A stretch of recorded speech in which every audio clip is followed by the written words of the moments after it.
Olá, gente, tudo bem? Estamos aqui para falar das coisas do Brasil e do mundo à luz do direito de maneira rápida, clara, divertida, descontraída, imparcial. Assim é o Entretanto. Hoje vamos falar da jornalista Vera Magalhães. Vamos falar dos números bons da economia, que são curiosamente omitidos por grande parte da imprensa e dos veículos de comunicação do Brasil. E vamos falar também da censura que se tenta impor a propaganda eleitoral do candidato Jair Bolsonaro e da censura que se procura impor à Rede Jovem Pan de comunicação pelo senhor candidato, senhor Lula da Silva. Tudo isso, no entretanto, dê o seu like, clica na sinetinha, inscreva no canal. Precisamos de você. Eu não me ajoelho com politicamente correto, não, porra. O juiz não tem que entrar em pilha de mídia, tem que atuar fazendo justiça.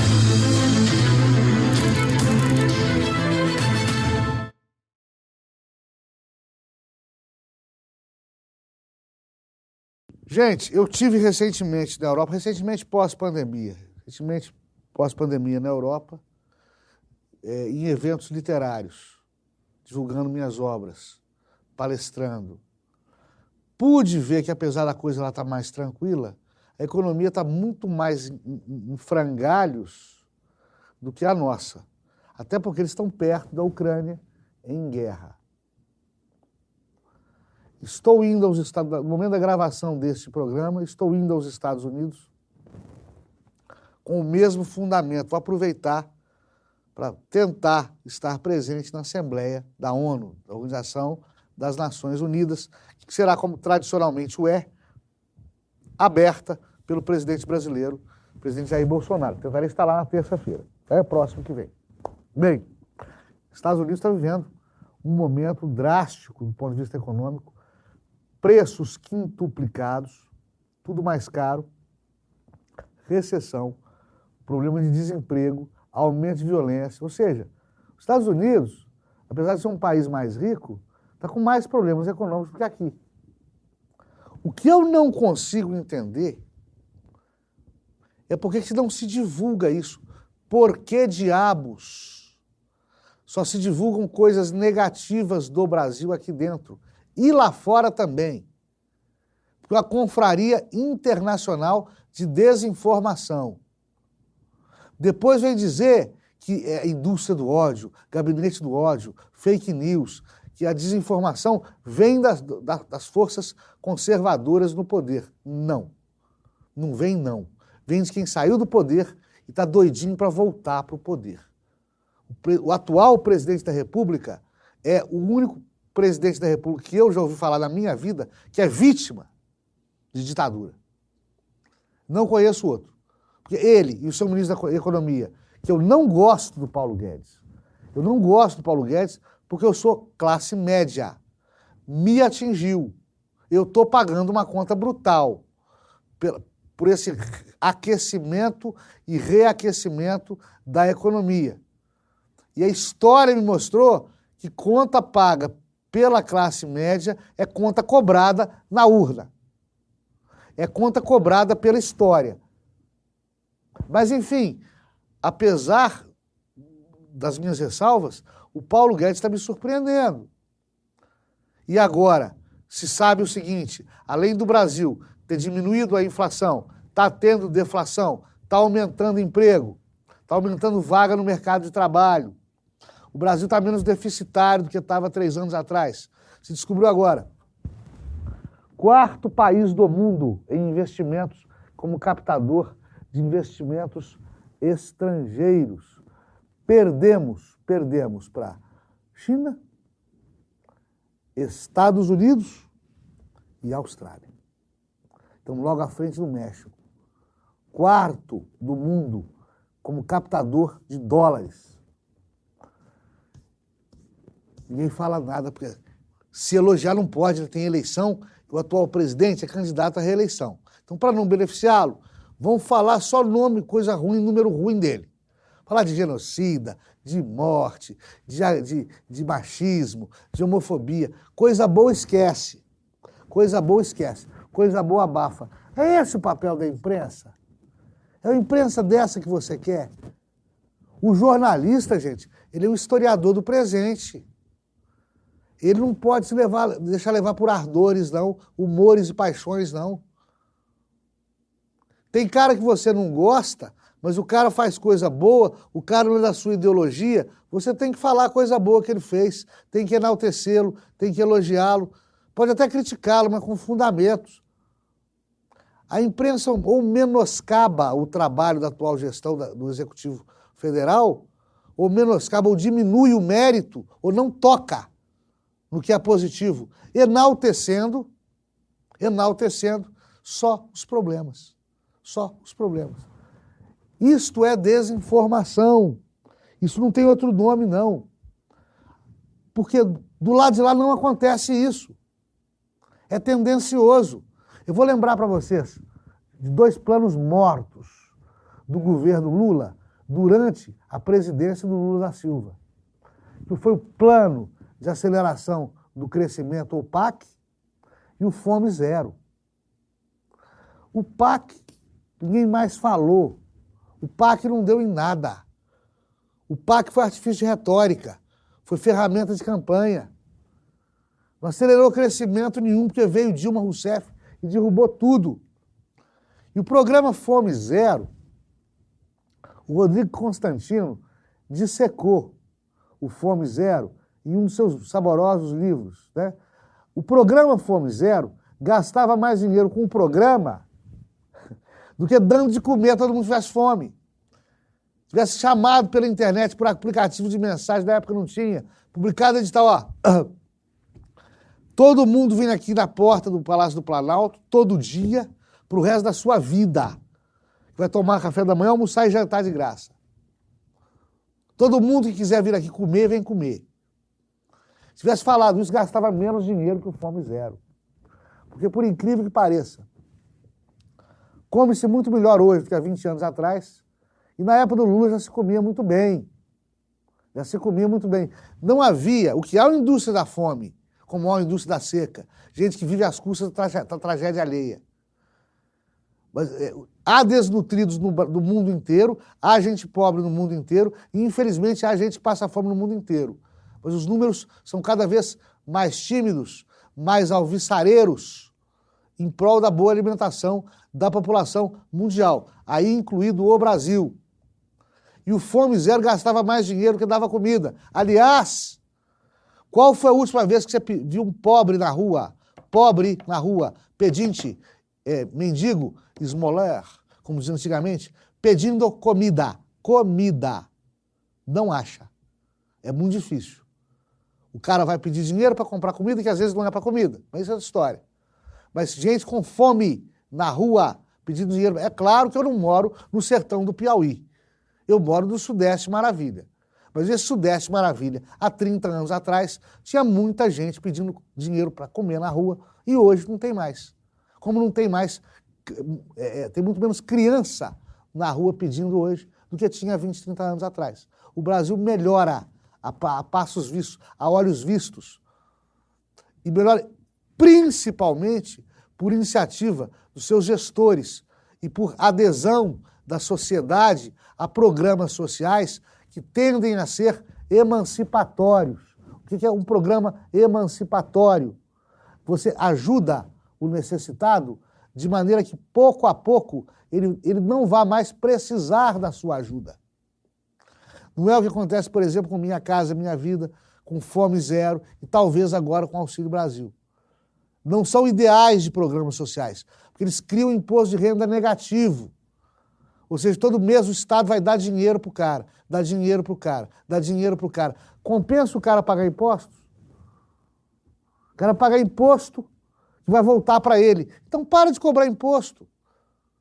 Imposto indireto, uma Coca-Cola, uma água que você compra. Aí não declara imposto de renda, mas em cima desse produto que você comprou, você está pagando tributos.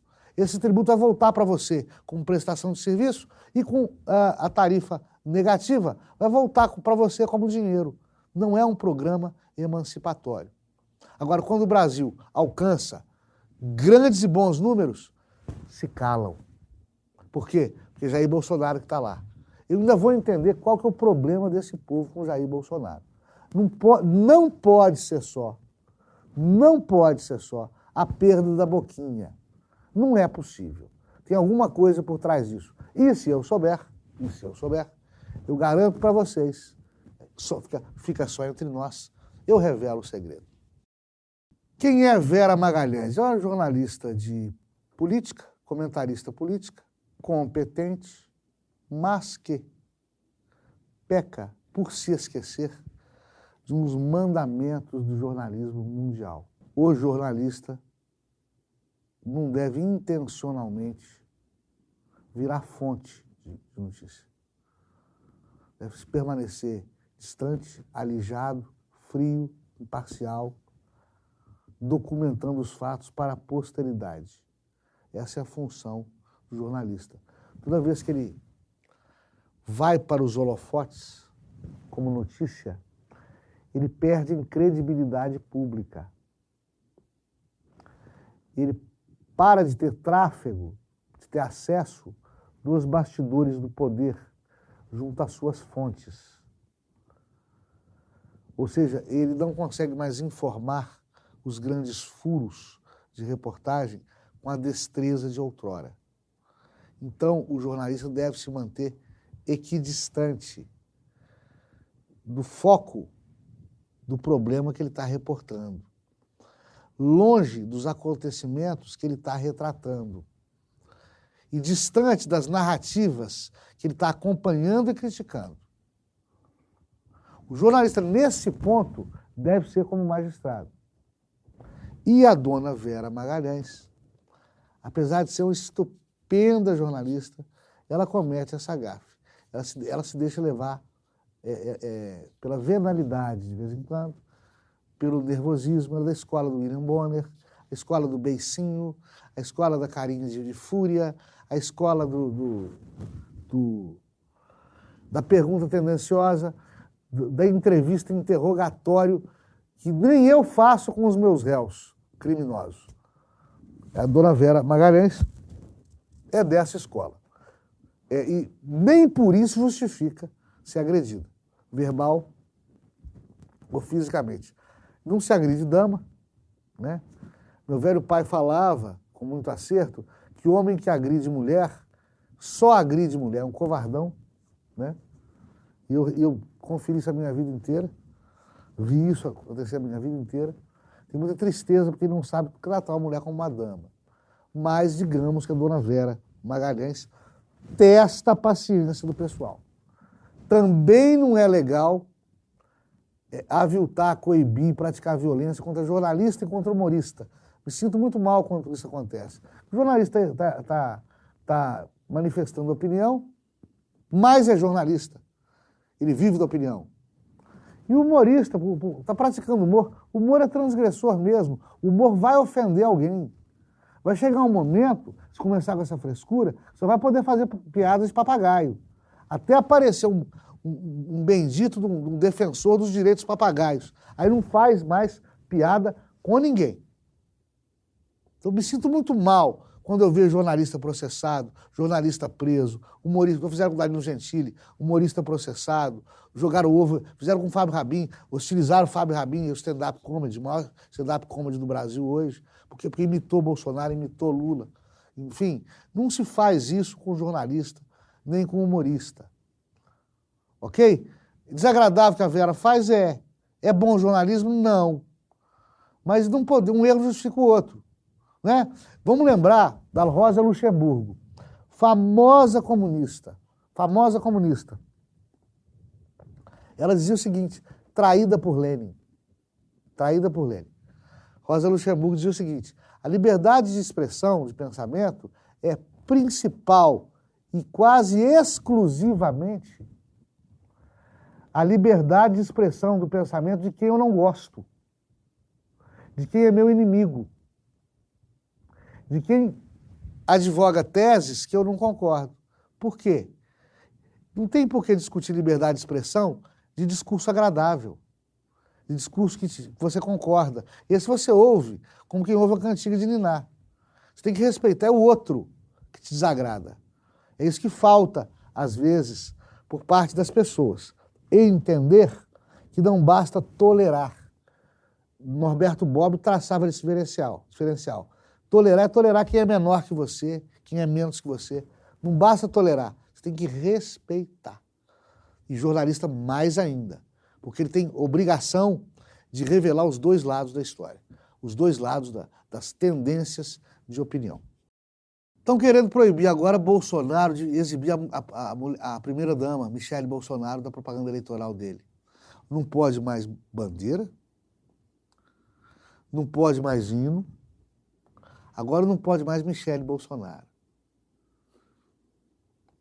Quem que ele vai exibir? Papai Noel? Ursinho Panda? E não adianta. Ele está subindo nas pessoas. Subindo não. Ele sempre esteve lá no topo.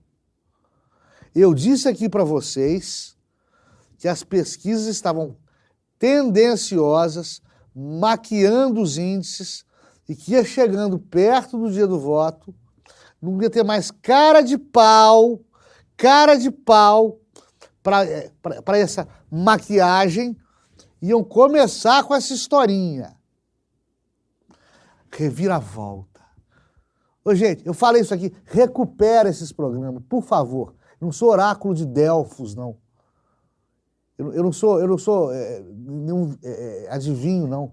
Eu estou nessa vida de juiz há 23, 24 anos, apurando a eleição há 23, 24 anos, vendo pesquisa eleitoral há 23, 24 anos. Até a reta final, o Instituto faz o gosto do contratante. E só abre mão de fazer esse jogo quando está muito na cara que esse jogo não é o jogo da verdade. Por quê? Pesquisa eleitoral é meio de propaganda, não de apuração, de expectativa, de voto, de intenção de voto séria por parte do eleitor. Então é ridículo isso, né? Tirar a oportunidade do sujeito mostrar a primeira-dama, com a gracinha de pessoa, né? Porque é a primeira-dama. 7 de setembro com a data cívica. Ah, os adoradores dele aproveitaram para fazer campanha. Porra, o problema dos caras. Por que os adoradores do Lula não fizeram campanha para o Lula? Por que o Lula não se identifica com a bandeira? Por que o Lula não se identifica com o 7 de setembro? Por que o Lula não mostra a Janja? Mostra a Janja no programa dele, Lula. E fica com essa história, sabe, de que não adianta, é inexorável. Eu falei isso aqui também já. Pode recuperar o programa. As eleições vão mostrar duas coisas. Não adianta a STF, não adianta a imprensa, não adianta o TSE, não adianta os detratores. Vão mostrar duas coisas. Jair Bolsonaro é hoje o político mais querido do Brasil. Tem muitos detratores? Tem. Tem muita rejeição? Tem. Mas ele é o mais querido. Não adianta. O segundo colocado, que é o Lula, é muito pior que ele. O próprio Bolsonaro sabe disso. Ele fala, não sou o ideal, mas não sobrou ninguém. Se eu sair, é aquele cara. Falas de Jair Bolsonaro. Estou reproduzindo. E essas eleições vão demonstrar que ele é o político mais popular do Brasil hoje ou o menos impopular. Use a expressão que você achar melhor. E vai demonstrar que pesquisa eleitoral é propaganda política e que deveria ser tratada pela lei e pelos tribunais eleitorais, deveria ser regulamentada, tratada e remediada como propaganda. E não adianta chorar. Eleição tem que ser um pouquinho do é proibido proibir. Certo? Porque não adianta nada você proibir uma conduta que ninguém vai obedecer à proibição, que ninguém vai seguir a proibição. Então deixa o pau torar. Como é que eu vou impedir o cara de mostrar 7 de setembro, de mostrar verde e amarelo, de mostrar a esposa dele? Não tem jeito. Toca o pau. O Lula sabia disso. Por isso que muita gente é contra a reeleição do candidato exercente do cargo.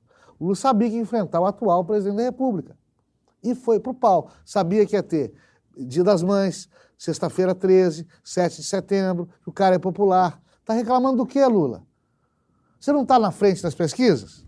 Você não vai votar, brasileiro? Você não vai votar? Voltar? Você está preocupado, querendo proibir o presidente de fazer propaganda eleitoral. Você falou que ele não vira mais. E não adianta como ele está fazendo, processando, tentando calar a boca da Jovem Pan. Não adianta. Não há como calar a boca de mais de 100 milhões de brasileiros. Não há como. Se o Lula da Silva ganhasse, eu estou colocando no condicional passado, se o Lula da Silva ganhasse, ele não teria legitimidade. Um cara que não pode sair à rua, que é vaiado, que é achincalhado, que é hostilizado.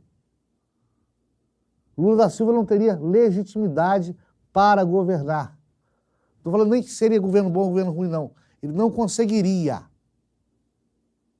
E aí, as entidades de informação sérias que divulgam isso, ele quer processar. Os jornalistas do Pingo dos Is, para mim o melhor programa jornalístico do Brasil, dos últimos anos, ele quer processar. Por quê? Porque não elogia, não puxa o saco dele, porque fala a verdade, fala o que pensam. Aliás, é um discurso que nem sempre é moderado, como deveria ser, mas eu entendo. É tanta imoderação do lado de lá que contamina mesmo, o cara fica puto. É tanta cara de pau do lado de lá, às vezes o cara não é Bolsonaro, mas é tanto canalha contra Bolsonaro que o cara vira... Arnaldo Jabor, pouco antes de morrer, falou isso. Olha, eu não gosto do Bolsonaro não, mas ele tá contra tanta gente ruim, tem tanto canalha pior que ele contra ele, que agora é ele. Porque tem uma galera do quanto pior, melhor, e viva a liberdade de opinião, se você concordar comigo, e os fins justificam os meios, e aí governo eu sou contra, que não está deixando esse país funcionar. E apesar de não deixar esse país funcionar, esse país está brilhando. Esse país está brilhando e está atingindo números muito interessantes na nossa economia, apesar dos pesares. Então não tem que cercear direito de manifestação de opinião. E, aliás, é o seu Lula, né? É o seu Lula que protagoniza isso aí. O seu Lula que já falou em regular, se diz libertário, amante das liberdades, democrata, falou em regular a imprensa. O seu Lula, quando era presidente da República, quis prender e deportar um jornalista americano do New York Times, chamado Larry Rotten, porque Larry Rotten dizia que ele era alcoólatra, Lula era alcoólatra. Lula queria prender e deportar o Larry Rotten do Brasil. Larry Rotten já tinha 8 ou 10 anos de Brasil, residindo aqui, escrevendo para o New York Times coisas do Brasil daqui, correspondente do New York Times. Esse é o democrático Lula. Essa é a esquerda amante das liberdades. Esse é o pessoal que abomina fascismo, querendo calar a boca da imprensa. Acorda, Brasil, pelo amor de Deus, não se deixe enganar, não. Vota em quem você quiser. Faça um bom voto. Faça um voto consciente. Brilha. Se você for comunista, amarelo, chinês, japonês, nazista, o problema é seu. Vota consciente. Não vota enganado. Não vota em conto da carochinha. Você vai se lamentar para o resto da sua vida. Tem determinados arrependimentos que não cicatrizam na alma e no coração das pessoas. Até a próxima. Dê o seu like, clique na sinetinha e inscreva-se no canal.